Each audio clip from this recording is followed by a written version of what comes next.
Navegar por Internet. Hola solucionáticos, Tecnotonto no está, así que yo comentaré. Ojalá con patas. Tú no vas a comentar nada. Lárgate de aquí. I'll be back.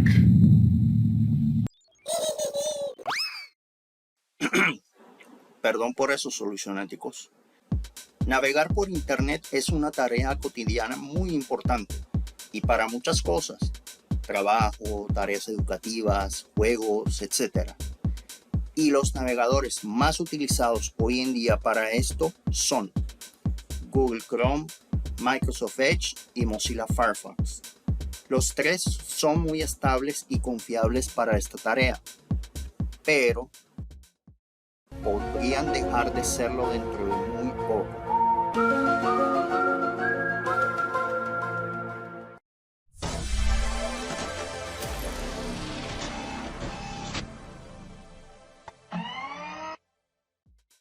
Hola solucionáticos, hola Tecno. Hola a todos.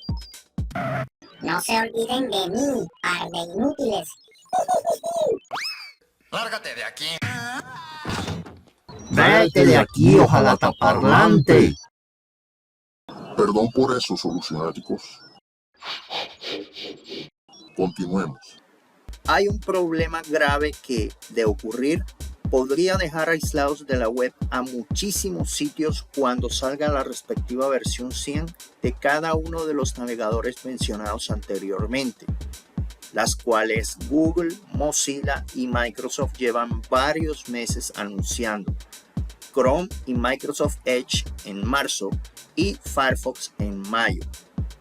La razón de esto: cadenas de agentes de usuario de 3 dígitos. Si el sitio no está listo para ese cambio, se pueden presentar fallas y o problemas de compatibilidad entre navegadores.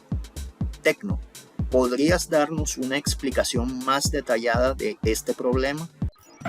Sí, que Tecnotonto y tú, memoria de pollo, no saben usar un navegador. Vayan a recogerse. ¡Ya basta!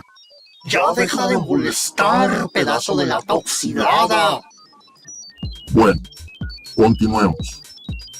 Por razones de seguridad, muchas páginas y portales web leen el número de versión del navegador.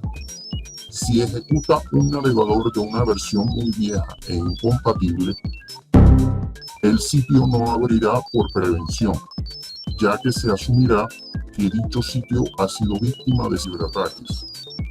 Dicho esto, se sabe que muchos de ellos solo comprueban los 2 primeros dígitos del número de versión. Así que las respectivas versiones 100 de Chrome, Edge y Firefox se leerán incorrectamente como 10 en lugar de 100 y se bloquearán. Muchas gracias, Tecno. Por otro lado, un equipo de desarrolladores web en un blog de Mozilla comentaron lo siguiente.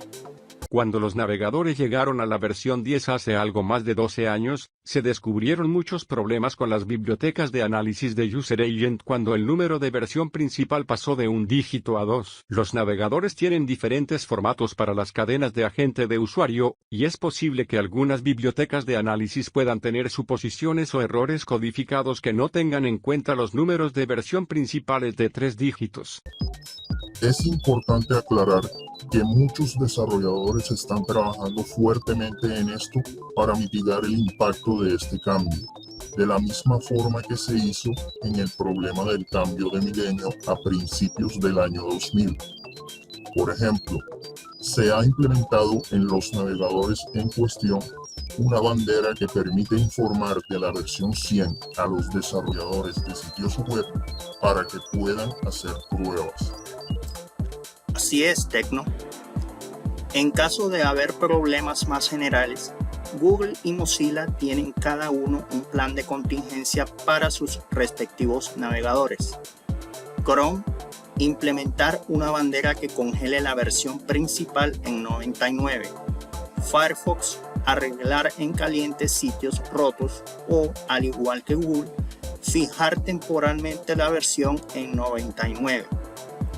Microsoft no se había pronunciado al respecto cuando se publicó este video.